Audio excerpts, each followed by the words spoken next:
In consumer news, economic factors may take some spring out of the Easter Bunny step this year. Economic factors may take some spring out of the Easter Bunny step this year. Economic factors may take some spring out of the Easter Bunny step this year. Economic factors may take some spring out of the Easter Bunny step this year. Economic factors may take some spring out of the Easter Bunny step this year. Economic factors may take some spring out of the Easter Bunny step this year. Economic factors may take some spring out of the Easter Bunny step this year. Economic factors may take some spring out of the Easter Bunny step this year. Economic factors may take some spring out of the Easter Bunny step this year. Economic factors may take some spring out of the Easter Bunny step this year. Economic factors may take some spring out of the Easter Bunny step this year. Economic factors may take some spring out of the Easter Bunny step this year. Economic factors may take some spring out of the Easter Bunny step this year. Economic factors may take some spring out of the Easter Bunny step this year. Economic factors may take some spring out of the Easter Bunny step this year. Economic factors may take some spring out of the Easter Bunny step this year. Economic factors may take some of the spring out of the Easter Bunny step this year. Economic factors may take the spring out of the step of the Easter Bunny this year. The campaign can get a little salty. The final days of the campaign can get a little salty. The final days of the campaign can get a little salty. The final days of the campaign can get a little salty. The final days of the campaign can get a little salty. The final days of the campaign can get a little salty. The final days of the campaign can get a little salty. The final days of the campaign can get a little salty. The final days of the campaign can get a little salty. The final days of the campaign can get a little salty. As you probably noticed, the final days of the campaign have been, well, you might call them just a little salty. How often does your job call you out of bed in the middle of the night? Well, if you were a doctor, it would be often. And generally, there isn't much time to spare. Coffee, doctor? Oh, fine. Have a Camel with your coffee. Thanks. You know, this night work's kind of rough, isn't it? That's right. But a Camel's always a pleasure. Yes, folks, the pleasing mildness of a Camel is just as enjoyable to a doctor as it is to you or me. In a nationwide survey, doctors in all branches of medicine were asked what were included. And according to this nationwide survey, more doctors smoke Camels than any other cigarette. Try Camels yourself, the cigarette so many doctors enjoy. What cigarette do you smoke, doctor? Tens of thousands of doctors in all branches of medicine, in all parts of the country, were asked that question. What cigarette do you smoke, doctor? The brand named most was Camel. Yes, surveys show more doctors smoke Camels than any other cigarette. Smoke Camels, the cigarette so many doctors enjoy. If your email inbox is out of control and you've given up sorting it out, a Baltimore company thinks it has a solution for you. Could this be the end of email overload? Could this be the end of email overload? Could this be the end of email overload? Could this be the end of email overload? Could this be the end of email overload? Could this be the end of email overload? Could this be the end of email overload? Could this be the end of email overload? Could this be the end of email overload? Could this be the end of email overload? Could this be the end of email overload? Could this be the end of your email overload? Could this be the end of email overload? Could this be the end of email overload? Could this be the end of email overload? Could this be the end of that email overload? Could this be the end of email overload? Could this be the end of email overload? Could this be the end of email overload? Could this be the end of email overload? Could this be the end of email overload? Could this be the end to email overload? Could this be the end of email overload? Could this be the end of email overload? Could this be the end of email overload? Could this be the end of email overload? Could this be the end of email overload? Could this be the end of email overlord? Joe, I scream, you scream. You know the rest. I scream, you scream, you know the rest. I scream, you scream, you know the rest. I scream, you scream, you know the rest. Well, I scream, you scream, you know the rest. I scream, you scream, well, you know the rest. I scream, you scream, well, you know the rest. I scream, you scream, well, you know the rest. Got it. I scream, you scream, you know the rest. I scream, you scream, we all know the rest. I scream, you scream, you know the rest. I scream, you scream, well, you know the rest. I scream, you scream, you know the rest. I scream, you scream, we all know the rest of it, right? I scream, you scream, well, you know the rest. I scream, you scream, you know the rest. I scream, you scream, and you know the rest. I scream, you scream, you know the rest. I scream, you scream, well, you know the rest. Well, I scream, you scream, well, I think you know the rest. I scream, you scream, you know the rest. I scream, you scream, and everybody knows the rest. I scream, you scream. Well, you know the rest. I scream, you scream, you know the rest. I scream, you scream, and you know the rest. I scream, you scream, you know the rest. A day on the retail calendar that can be enjoyed from a desk or the couch. Enjoyed from a desk or a couch. Enjoyed from a desk or maybe the couch. Enjoyed from a desk or the couch. Enjoyed from a desk or the couch. Enjoyed from the desk or even the couch. Enjoyed from a desk or the couch. From a desk or the couch. From a desk or the couch. From a desk or a couch. From a desk or your couch. From the desk or the couch. From your desk or the couch. From a desk or the couch. From a desk or a couch. From your desk or the couch. From a desk or the couch. From a desk or couch. From a desk or the couch. From a desk or even the couch. From a desk or the couch. Enjoy from a desk or a couch. From a desk or the couch. From a desk or the couch. Or wherever you like, as long as you got internet. To so many of us, it has become clear that when you're watching the news, they are not speaking their own views, but they are giving you the views of the powers that be. And they're also giving you the thoughts and the ideas that they want you to have. So when you see certain news stories, not even just as blatantly repetitious as the ones you saw before, but when you see certain things constantly getting mentioned in the news, with so much going on militarily, financially, spiritually, and psychologically with the race war psyops, why was there so much attention and mention of channeling Aretha Franklin, of all things, Detroit's own? To attack Detroit is to attack black. Now, perhaps I'm being too technical here, and I'm reading too much into the wording that was used in these stories. But it reminded me of some things that, well, I mentioned to you a while back.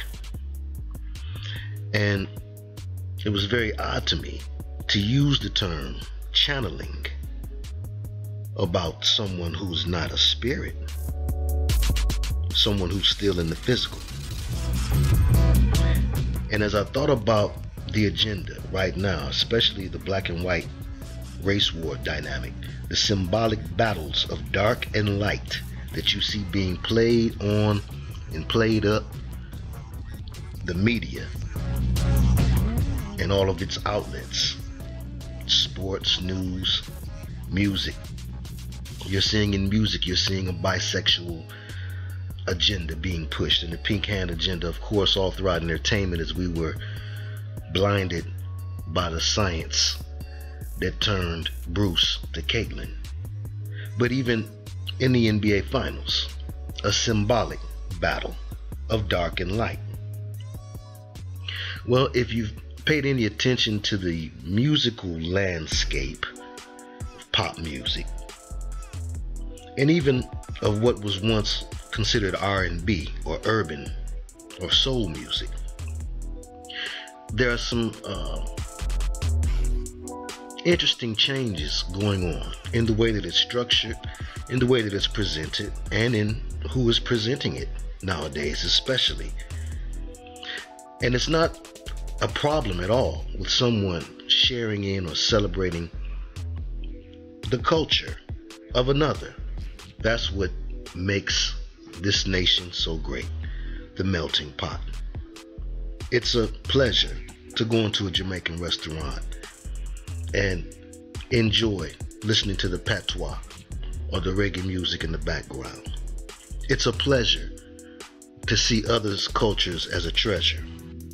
However, part of the New World Order agenda, part of homogenics, homogenizing us all, is to take away all identification with anything, especially a nation.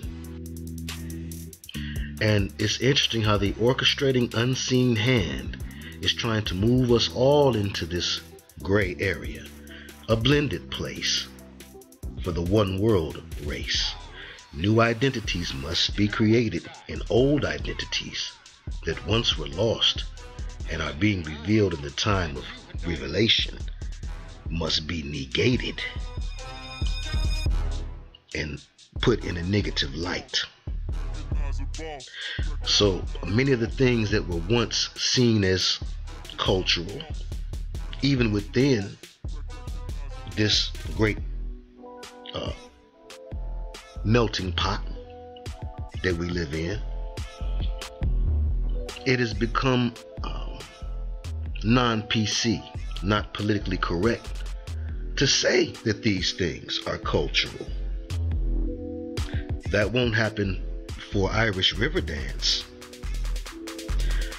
However, from Eminem proclaiming himself rap god, and then of course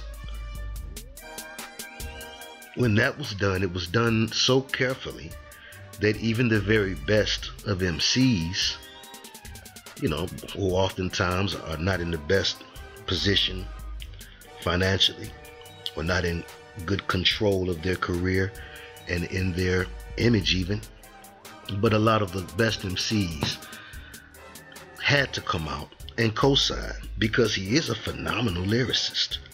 However, it is as out of sorts for a blues man or for me to step up and say, I am the new king of yodeling, or I am the new king of Irish river dance, and I start doing the jit. People who traditionally understand that dance, the meaning of it, and how it should be done, would have every right to be offended, and they would be. Well, now, we have seen a movement that some people will categorize as culture stealing, but it's something that has always been done. If that's the case, the entire world has been culture stealing from the beginning. But of whose culture? If it is true that the first kings of the earth, according to the depictions at the temple at Dendera, the temple of Hathor, if it is true that the original kings of this earth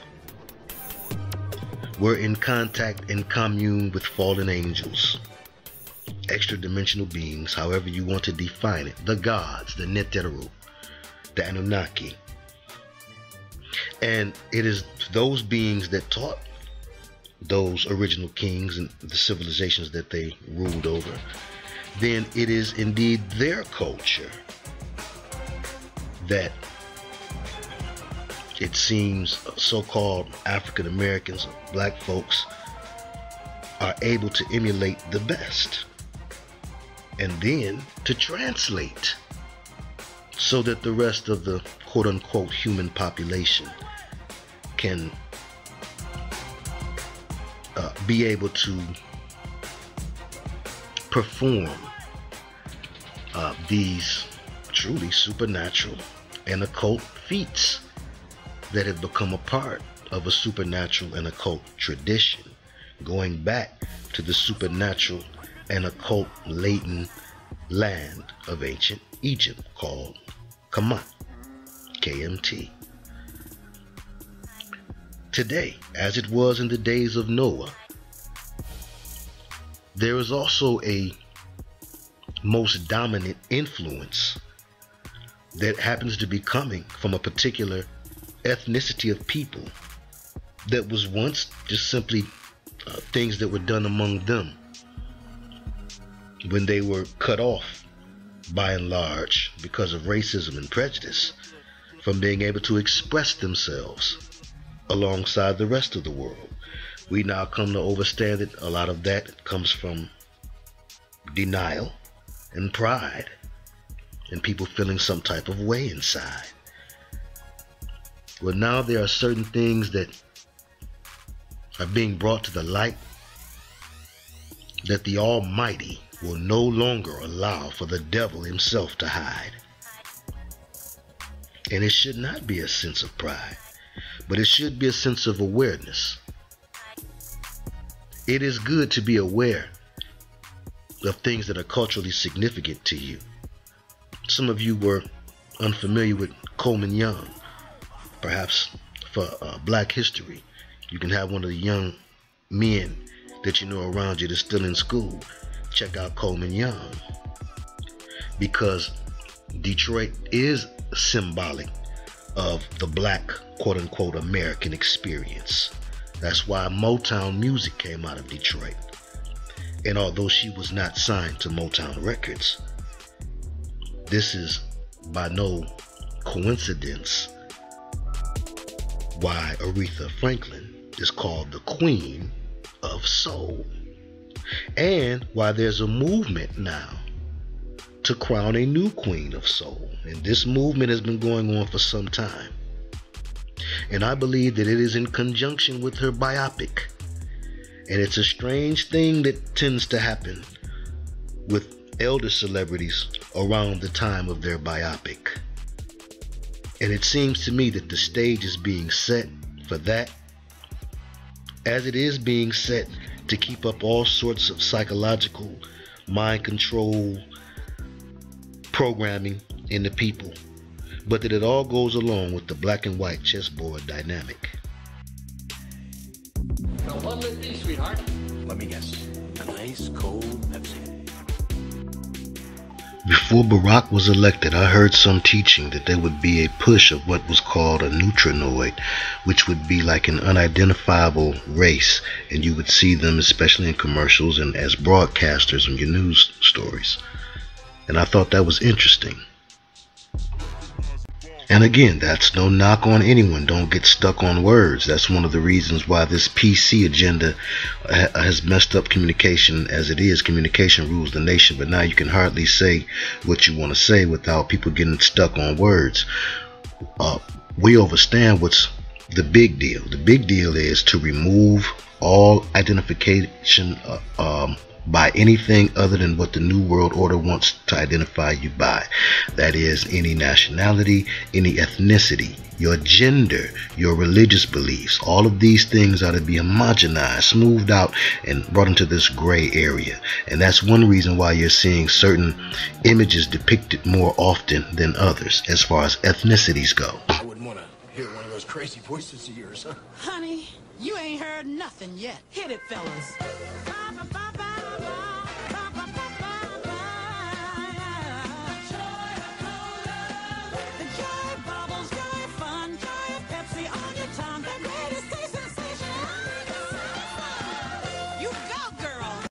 And it's lightweight jamming, small things to a giant. But during the time of Gemini, the twins, it's interesting to me how much these two little ones looked alike. However, I had to charge it to this. It had to do with the fact that they were biracial. Obama's being biracial is also symbolic of this race chess game, this race war agenda that's going on right now, being played out in the media, which gives us the images and the news stories which are to shape our minds. So that is a subconscious way to change the Queen of Soul and the definition of what the Queen of Soul is all about. She's not just waving her arms and having attitude.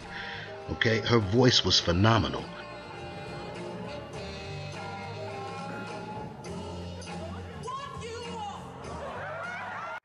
It's saying, so if you can mock Aretha's movements or the movements of any sassy black woman, then you are channeling Aretha Franklin, as if that's all she was about. This is about removal of ethnic identity markers and reshaping soul music. And of course, there's certainly no room for idolatry, for there's only one deserving of praise.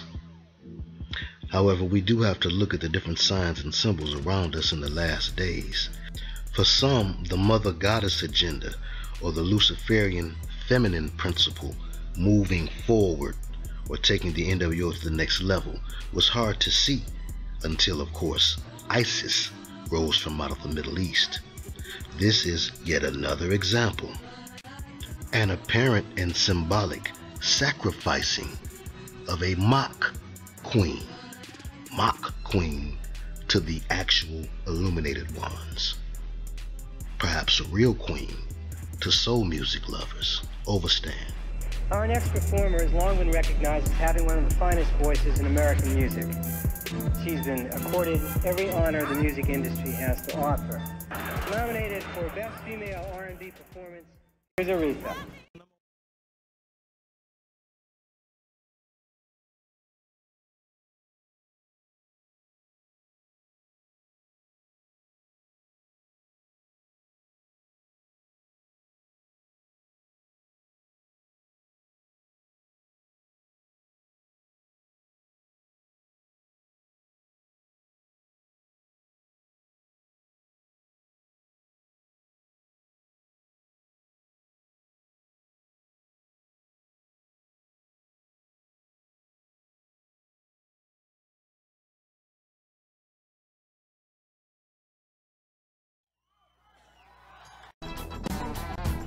According to Rolling Stone magazine, it's impossible to overrate the vocal stylings of Aretha Franklin, who came in at #1 on its list of greatest singers of all time.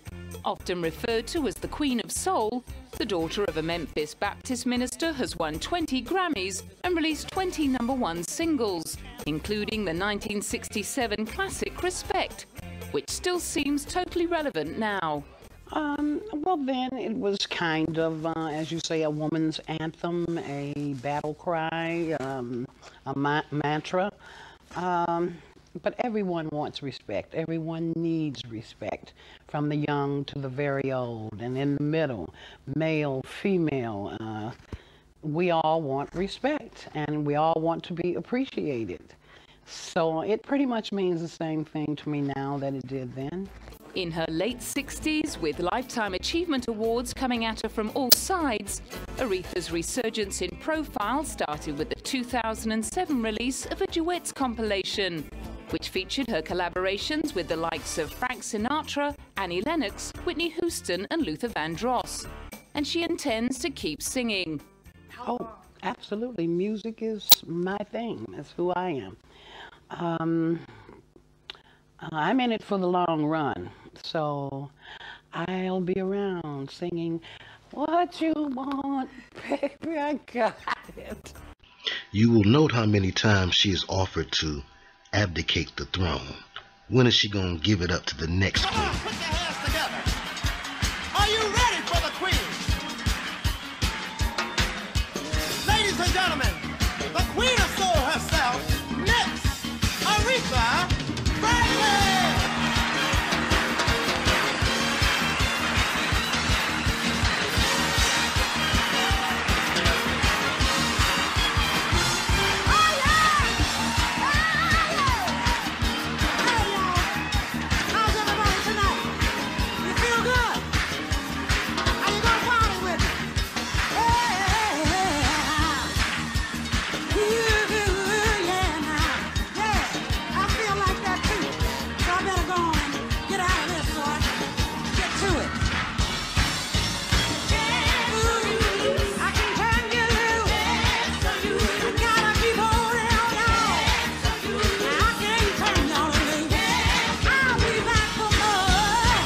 Since then, she's been named Person of the Year by Music Cares, a Recording Academy charity supporting music education. Well, I think certainly it's distinguishing, and they still appreciate my music, my art, my creativity, and so on.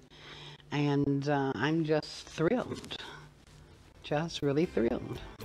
The twice-divorced singer took the opportunity to talk up her brand new album called A Woman Falling Out of Love. Well, we've all been there. Women, men, women. We've all been there. Just a relationship that boded well to begin with, and hit a bad curve, and it was just downhill all the way from there. So that's all it was. And that's what it was about, pretty much. Proving that she was serious about her career revival, the new Aretha was getting in shape and shifting a few pounds. Couldn't be doing better. I've got a new trainer, and she's giving me a lot of good things, really educating me, about nutrition and weight loss and how to do it and what this does for you and just all sorts of things. So I'm just making it a lifestyle change now. Well, tonight's The Queen's Idle Mind. Showbiz was on location at LA's Nokia Theatre for another great performance from the legendary Aretha Franklin last night. We caught up with the always candid music icon for a little one-on-one in the dressing room just before she took the stage and wowed the crowd.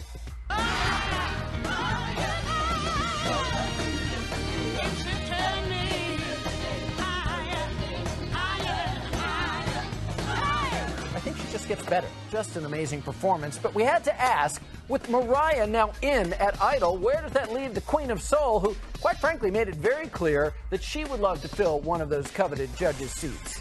Showbiz Tonight's Nichelle Turner spoke with Aretha to find out if she's really ready to take on the next generation of singers and help launch them into superstardom. One of the things I think your fans love so much about you is that you tell it like it is. Miss Aretha is real. And I love how you came out recently and said, you know what, American Idol, you all need me. Well, I wasn't exactly saying that, but I wouldn't mind being a judge. I think that some of the leading singers should judge singers. You know what I'm saying? And I just, I see these different shows from show to show, but I don't see any of the major names as a singer judging singers. That's what I was saying. Do you feel better when you're at a certain weight? I do. Have what I call a singing weight. Have just a feel-good weight that's light, and you don't feel belabored and like you're dragging all of this weight around. Yeah. What's your singing weight?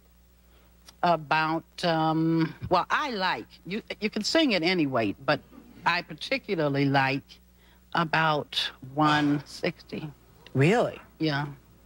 Now, it never... It does change and affect the tone. Does it? Yeah. I thought Luther told me it didn't, but maybe it doesn't for guys. Yeah, maybe not. Not for him. But it does for me.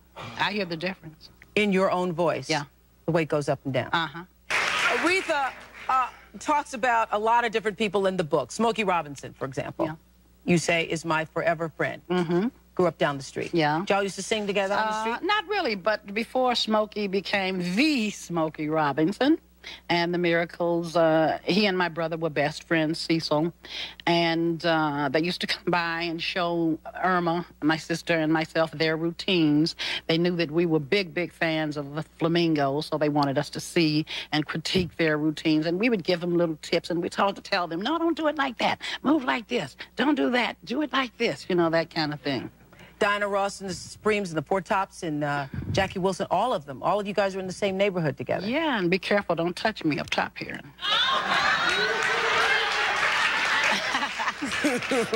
Okay. All right. Hi, Di. You go, girl. Okay. As I was saying, this is a beautiful cover, too. I don't know who did that. Aretha writes about a number of different passionate romances, which I'm not getting into all them here today. But would she get married again? Absolutely. I love being married. You love being married? Yes. Yeah. We'll talk about that and more. I'm really very domestic. You are? Yes, I am. When I leave the stage, I leave the theatrics on stage, and I am very domestic at home. I know. You appear to be from the book that you're cooking, you're cleaning up around when you don't have to be doing that, you know. No, you're right. No, but I do.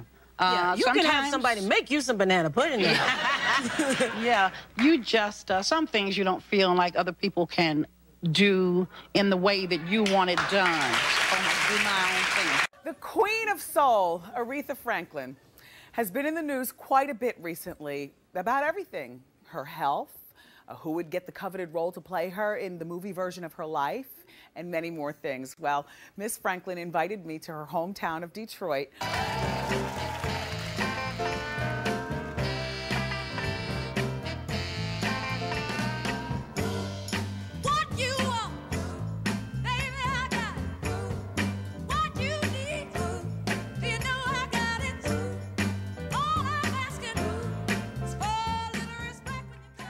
You look good. Well, I'm trying to get there. I see, and I noticed this food here. There's nothing with hot sauce. No, and no pig feet either. Now, do you still eat the hot sauce and pig feet? No, that's off the menu now. Off the menu. Mm-hmm. I've been looking at a lot of pictures, you know, and I was saying, you were entirely too fat for words. I was doing everything you could do to lose that weight. Yeah. And it's hard. It is just really hard. It's hard when you really love food. When you love food and when you've done a high energy concert, you know, a carrot is not going to work. Oh, and please, not unless it's wrapped up in bacon. No, you can't continue eating things that will hurt you eventually. Do you mind if I ask you how many pounds you've lost? Altogether? Yeah. I would say it was about 85 pounds. Good for you. You know, it was gradual. Yeah, that's how it's supposed to be. That's the only way it Yeah. stays off. I want to talk about your health. Recently, there was a health scare. Mm-hmm. From what I heard, it started with you had a pain in your side?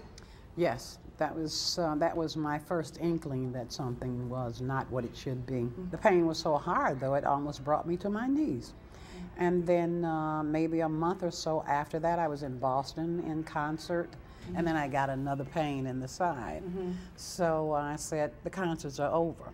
I have to go and find out what is wrong. So you canceled your tour. Yeah. In December, mm-hmm. we all found out that you were having abdominal surgery. Is that what you heard? Well, that's what was said. Okay, well, a lot of things were said. I've left that behind. I'm feeling wonderful. I'm feeling great. Yeah. And I couldn't be feeling any better than I'm feeling right now. Well, I'm glad you're well. Yeah, thank you. We all are, Thank definitely. you. Who are your old friends? The women who've seen as much as you've seen? Mm-hmm. In the business, you mean? Shaka, Dion, Sissy Houston. Whitney Houston is your goddaughter, and you're her auntie. How did that relationship come about? I met Whitney as a little girl. Mm-hmm. She couldn't have been any more than yay big. Yeah. If I was on Dancing with the Stars, would you come and sing Rock Steady so I can dance live? Sure. You know how I dance? I'd be like, rock. Step back. Steady. Step over there. Step over there. So recently, I traveled to Detroit, Michigan to have tea with the Queen. Let's talk about the movie version of your life. We cannot let this project sit on the back burner any longer. You thought that Halle Berry would be great playing you, and Halle said something to the effect of, I can't sing, so I wouldn't be able to do Miss Franklin justice. I knew she couldn't sing. Yes. I never expected her to, and she was my first choice, but not my only choice. Yes. Do you still want Halle to play that role? I would like the person who's going to play me to be more confident. I understand. You understand? Okay. I think that Jennifer Hudson would do a bang-up job as you. She has a good clear voice. A good clear voice. Then how about Fantasia Barrino? Could be Fantasia, could be Jennifer. Queen Latifah? You don't know. Okay. You don't know how that's going to turn out. Well, I need this movie to get done, and then I want to play like a little secretary or something. Would you be interested in helping to finance it? Oh, well, Miss Franklin, I'm only in the second season of my show. Okay, check's not big enough yet. All right. My money's not long enough yet, but give me a moment. Okay, all right. So how did you feel about the big performance at the Grammys that the girls did for you? I loved it. Loved the tribute.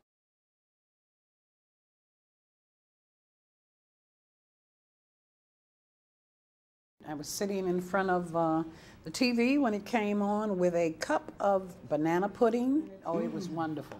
It was wonderful. Yeah. Aguilera was good. She was feeling it that night. She was feeling it. Jennifer was good. But I particularly liked what Yolanda did with Spirit in the Dark. Fantasia got very upset that she wasn't in the tribute. I didn't do the selection. She has to learn that you're not going to participate in everything that you might like to participate in. You seem like the type of woman who still falls and can get as stupid as the rest of us girls. Do you think I'm gullible? I think that you can be. Well, with the right man. Yeah, no, I'm not gullible. You get stupid. I'm not going to be stupid anymore. Respect. R-E-S-P-E-C-T, 1967. It became an anthem for the civil rights movement. Yes, it did become their mantra. That's true. What an honor. It was a battle cry, yes. My sister Carolyn and I put that together, my younger sister Carolyn, who has passed now. We stood around the piano. There was a cliche in Detroit at the time. Sock it to me was the cliche. Sock it to me, sock it to me, sock it to me. Yes, Yes, exactly. Really? Yeah, yeah. Your mother passed away when you were 10? Yes. About that? Yes. And your dad was a very prominent minister here in Detroit? Yes. Did you grow up with a little privilege? A little, maybe more than black people had at that particular time? No, we had food stamps too. Okay? Oh. We sure did. Okay. Back in the day, way back in the day, we had food stamps. If you had to anoint a new Queen of Soul, of course you will always be the Queen of Soul. Nothing would ever take that away. But who's next?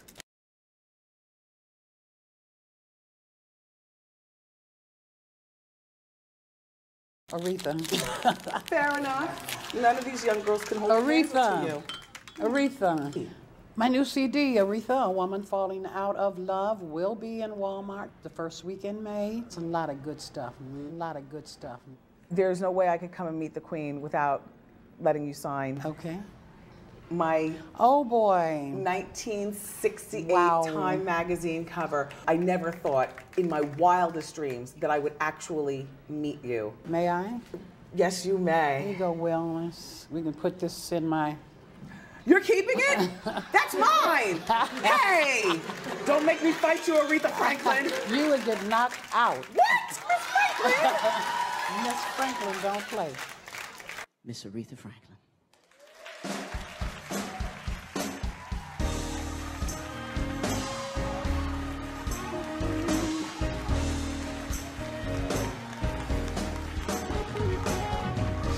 If you had to anoint a new Queen of Soul, of course you will always be the Queen of Soul. Nothing would ever take that away. But who's next?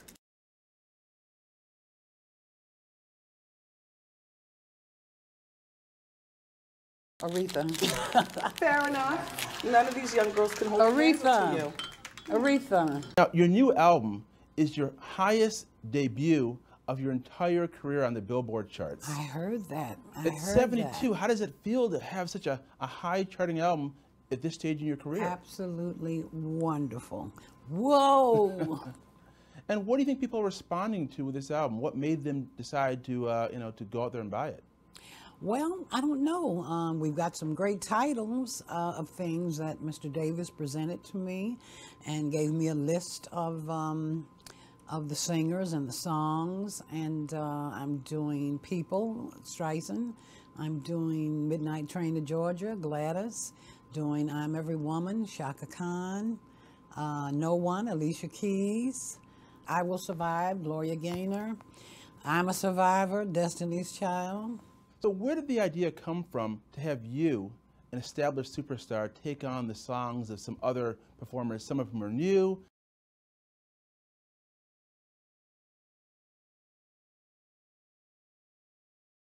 Some of them have been around before, like Barbra Streisand. Where did this idea come from? It was Mr. Davis, the chairman's idea.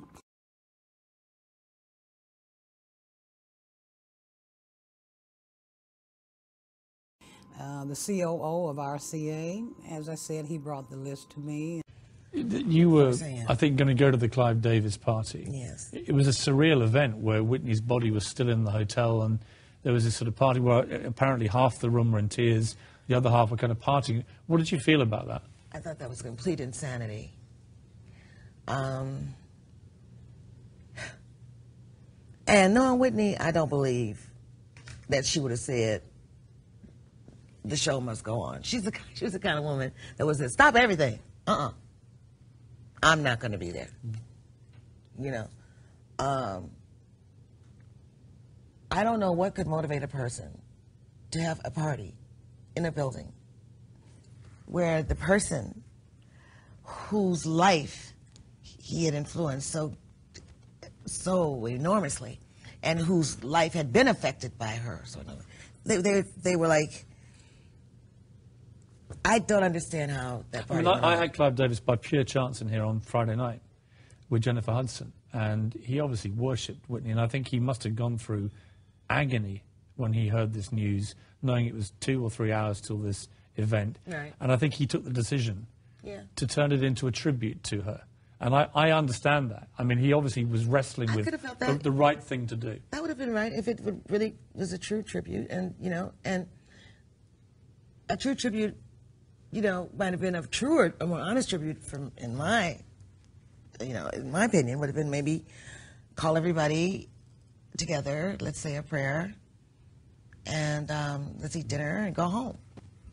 What is your? I couldn't get dressed. I was supposed to go to the party. I just got off a plane from Miami at about 5:30. As soon as I hit the tarmac, I found out. I heard, and I couldn't put on makeup. I couldn't get dressed. I couldn't do anything. I was paralyzed. I couldn't do anything.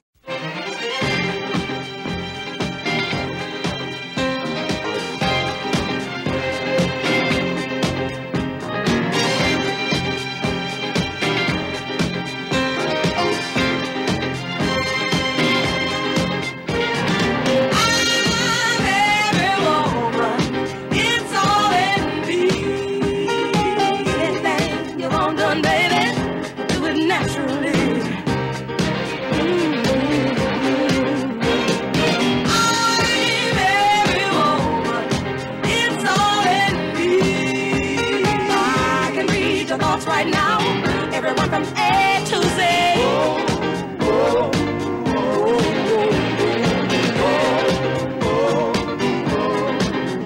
I can cast a spell, secrets you can't tell.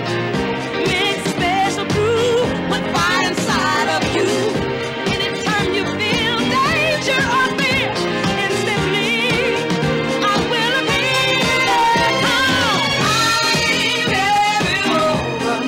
It's all in me. Anything you want done, baby, I'll do it naturally.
Beyonce, Madonna, Britney, Whitney, they've all been queen of the night, or represented a queen mother goddess by the symbolism, and you'll see the same symbolism that was used by Whitney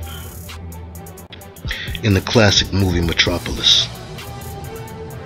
But what you saw with Whitney, what you saw with Madonna kissing Britney and Christina Aguilera, and even what you saw with the Queen of Soul grooming Whitney, was a way that they train and program the mind control divas, all similarly with these outrageous personalities. It's the outrageous spirits that they push into these women, often women who come from the church, but they attach these spirits to these women, and it creates a new being, much like you saw being created in Metropolis.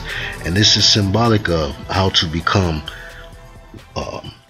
alchemically transformed from a regular human being into a god or a goddess. And that's part of the New Age theory, and they run the New Age theory on both sides of the chessboard, black or white. They just do a different version or a different spin because of the different genetic and historical differences and preferences on each side. They have to do that. So when we're looking at the Queen of Soul, Aretha Franklin, we're seeing a representation again of the same negative thing, Queen Mother Goddess. But look at the duality in this time of Gemini, how that negative thing represents something positive, quote unquote, in the minds of a people, and that supposed positive images of the Queen of Soul, not thinking when people toss that around, we don't think about the depths of the depravity of the music business and the mind control that goes on in it, especially the things that people who come from the church and people who were raised up by Masonic pastors have to endure. And so when you're seeing the resurfacing of Aretha Franklin, an old played out star, I mean, by most people's account, you have to know that there's more to it than meets the eye. There's more to it than her publicity people paying to put her back out in front again. It's much deeper than that. And so we have to look at the meanings of it. You see, oftentimes, again, they pump up something, they build something just to destroy it. So this is another build and destroy involving Detroit, but more importantly, involving an image that, you know, for all intents and purposes, a lot of people look up to, wrong or right, and we know it's wrong, but something that represents black royalty, okay, in the subconscious minds of the people.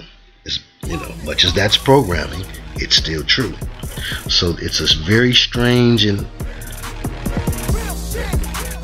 complex mind control game that they do. That's why it is indeed chess, not checkers. But do watch what goes on in the diva area of the music business, because should something happen to Miss Franklin, at this point it looks like a toss-up with Whitney and you know, with her not being on the scene, who really would be a second place contender. You know, Mariah seems to have lost the spirit that helped her sing, according to some accounts. So it'll be interesting to see how this unfolds as well, because this is, again, this is all just symbolic of the larger play that goes on in the upper echelon of the illuminated ones, where they are preparing for the Queen Mother's arrival, as it was in the days of Noah, like Semiramis or Ashtar was said to come down in a space egg. Okay, the ancient Babylonian goddess, and that's what Queen of the Night represents, and low-key, that's what Queen of Soul represents. So it will be interesting to see how they pass on the torch, which is what this is going to result in. Watch. Don't believe me.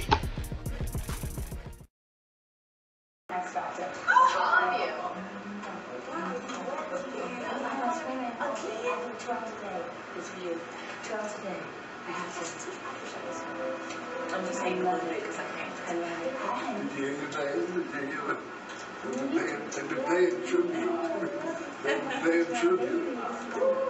It's my dad. It's my dad. I'll see you later. I'll see you later. Mom, come see her. Come say hi to. Come say hi to your godfather. Okay. Come say hi to your goddad. As the world mourns the tragic death of the singer Whitney Houston, conspiracy forums all over the internet are steaming with discussions whether she was sacrificed by the Illuminati to fulfill some evil agenda, as well as the sinister details about this event that of no way can be taken as mere coincidences. The death of Whitney Houston is fully surrounded by odd synchronized dates, creepy events, several Kabbalistic numbers, blatant darkness rituals on American TV, and occult symbols that strongly suggest that she was actually murdered in a satanic sacrifice, believe it or not, for the Diamond Jubilee of the Queen of England Elizabeth II. The evidences that point out to this dark conclusion have been exposed by several members of the Godlike Productions Forum. I took part in most of these discussions, gathered all the elements that surfaced so far, and put them together, so that you can understand what might actually be going on. Prepare yourself,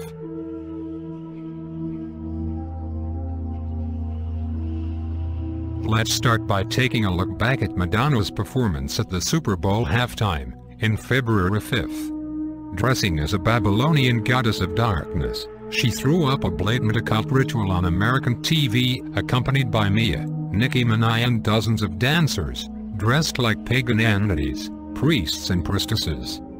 Madonna, who's an actual priestess of the Jewish Kabbalah, nicknamed Esther, seems to be representing the Venus, Inanna, Ishtar, the alien goddess worshipped by the Illuminati. Notice that part of the stage has the shape of a diamond, and take in mind that this ritual at the Super Bowl took place one day before the date of Queen Elizabeth's Diamond Jubilee.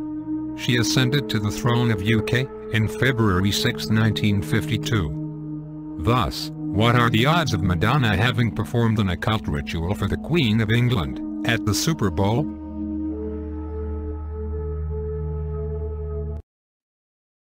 Some of the biggest names in Hollywood are gathering in Newark, New Jersey tonight ahead of tomorrow's funeral for Whitney Houston.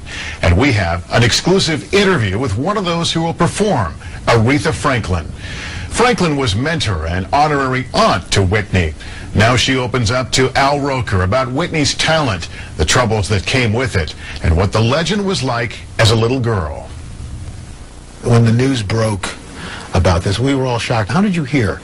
I was in Charlotte, North Carolina, and I was sitting on the side of the bed. I had just finished watching some movies, and I flipped back to the regular TV, and it came across the screen, and I just jumped up from the side of the bed. What? This could not be. What is this? It's just so sad. It's hard to believe. It's really just hard to believe. Aretha Franklin knew Whitney Houston for more than 40 years. The Queen of Soul is a close friend of Whitney's mother, Sissy. Whitney called Franklin her mentor and idol. Franklin called her Nippy. Nippy was her pet name.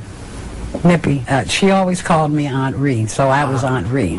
Aunt Ree first met Nippy when Sissy brought her young daughter along for a recording session in the late 60s. She remembered her as a quiet girl. When was the first time you heard her sing? The first time I actually heard her sing was Saving All My Love for You.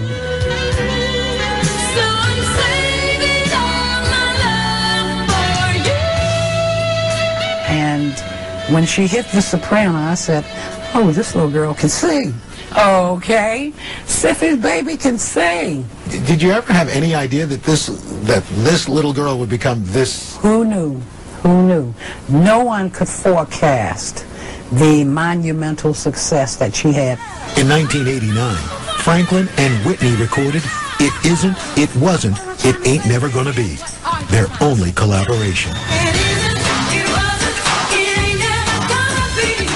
She was a very exciting young artist. She had a lot of class, and she was one of the better singers, if not the best.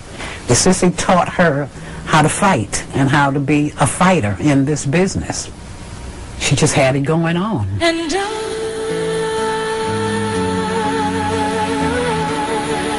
Whitney was at the height of her success, but Franklin knew all too well the temptations that come with fame and fortune.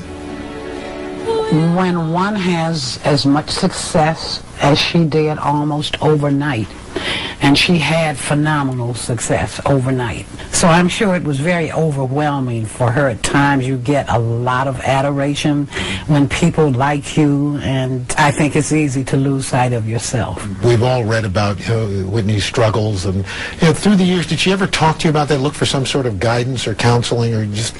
No, but early on, I let her know then that if she needed any advice and that she needed to talk about anything, she could always call me. But the call never came, and so Franklin watched from afar as Whitney's success faded, as she desperately tried time and again to regain her superstar status, including a 2009 European tour, when dogged by rumors of alcohol and drug abuse, Whitney's once magical voice tragically let her down.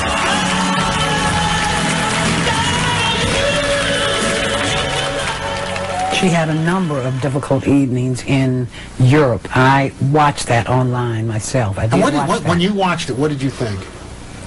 I didn't like what I saw happening. The audience was They were very rude. Oh, I'm sure that she was totally devastated by the time it was over.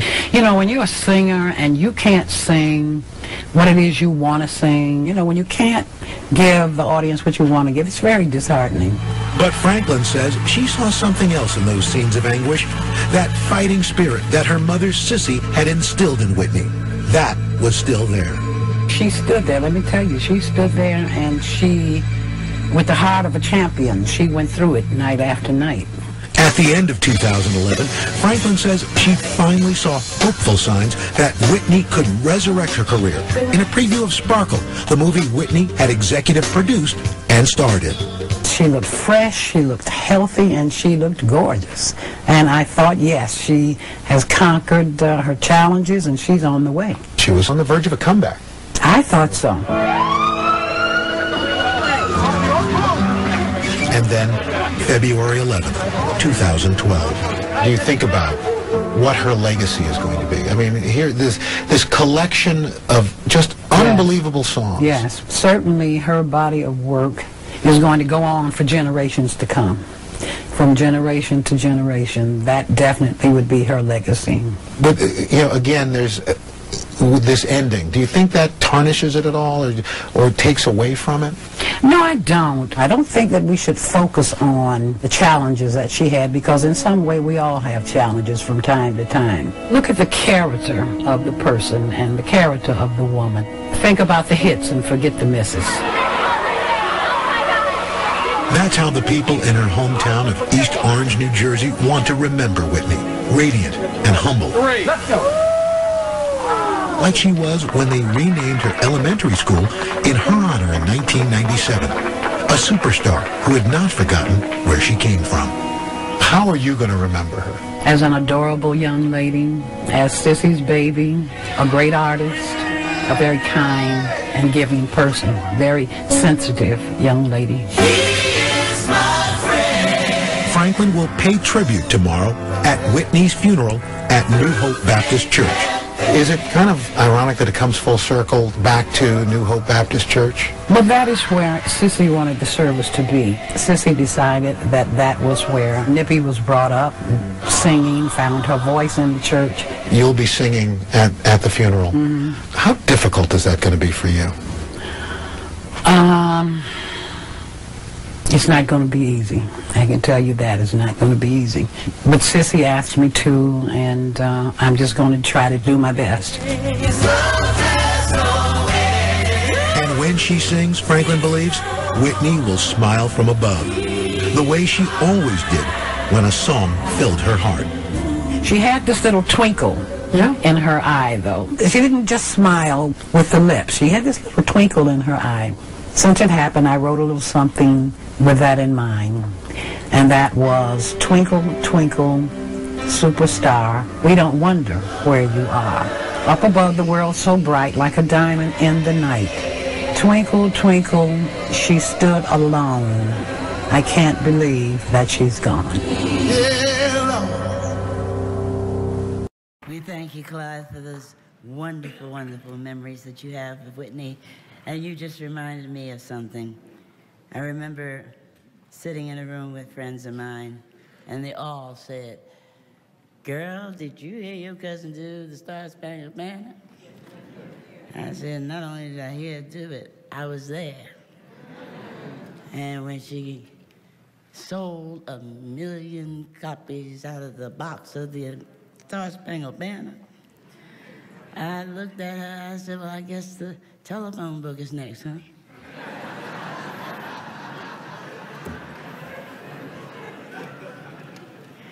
One that loves her dearly, that we happen to also love dearly.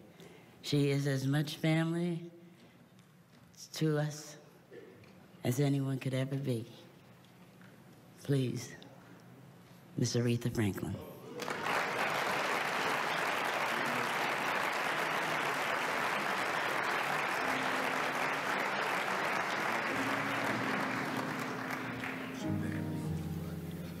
Ree's not here, but she is here.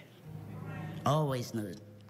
She loves Whitney as if she were born to her. She is her godmother. Like a warrior that fights and wins the battle, I know the taste of victory. Though I went through some nights consumed by the shadows, I was crippled emotionally. Somehow I made it through the heartache. Yes, I did. I escaped. I found my way out of the darkness. I kept my faith. I know you did. Kept my faith. When the river was deep, I didn't falter. When the mountain was high, I still believed. When the valley was low, it didn't stop me. No, no. I knew you were waiting. I knew you were waiting for me. So where did the idea come from to have you, an established superstar, take on the songs of some other performers? Some of them are new. Even this interview with Wall Street Journal seemed to be setting it up for who's the next queen. Some of them who've been around before, like Barbra Streisand. Where did this idea come from? It was Mr. Davis, the chairman's idea. And the sisterhood works like a brotherhood.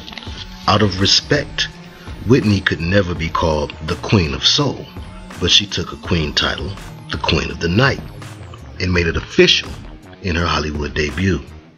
She became a soul sacrifice, soulfulness, or sister girl attitude, like the Popeyes lady or something that can be imitated. That ain't nothing. But that's what the Queen of Soul is being boiled down to. Is that the essence of why we unanimously agreed, or at least didn't quarrel with, the moniker of a monarch being bestowed upon a girl from the ghetto of Detroit?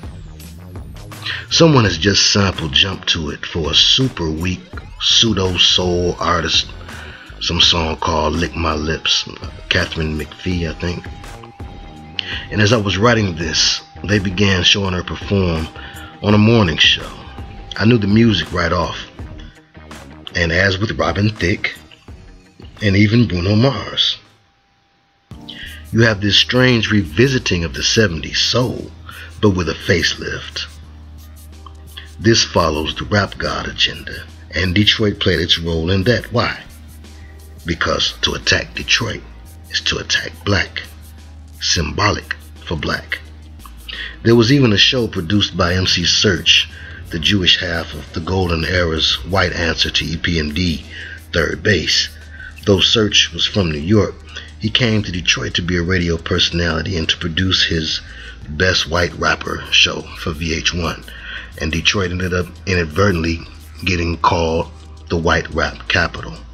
This is all part of that same whitewashing agenda and programming that keeps the black and white sides of the chessboard at odds, because of course that's the purpose for these things, is to irritate people and to cause people to distrust and have mistrust in one another. So we had to look at this thing because it is big in a sense. It's small in one sense and big in another. It's part of a bigger picture and part of the big agenda. The assassination of Detroit, the assassination of what defines a soul sister, a black woman, and the assassination or the soul sacrifice of the Queen Mother Goddess, or of a physical Queen Mother Goddess, quote unquote, in order to help bring their spiritual Queen Mother Goddess through, or the feminine energy of Lucifer in the last days as the whore of Babylon. The COO of RCA, as I said, he brought the list to me. She knew we've always been in it together. Yes, I was her industry father, and I was and am so proud of it. And Bobby Christina, you too, always be proud of your mother. She loved you so very much.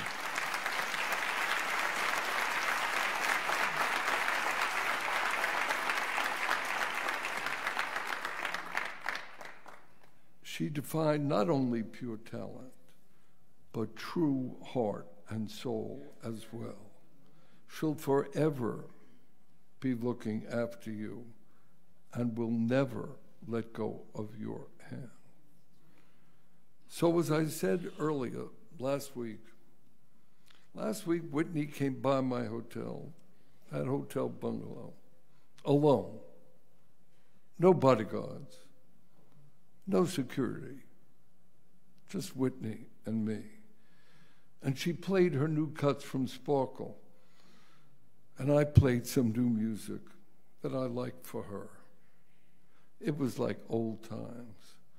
And she looked at me and quietly said, I want you to know I'm getting in shape. I'm swimming an hour or two a day, and I'm committed to get my high notes back, no cigarettes, plenty of vocal exercising. Clive, I'll be ready by August. Well, Whitney, I'm going to hold you to it.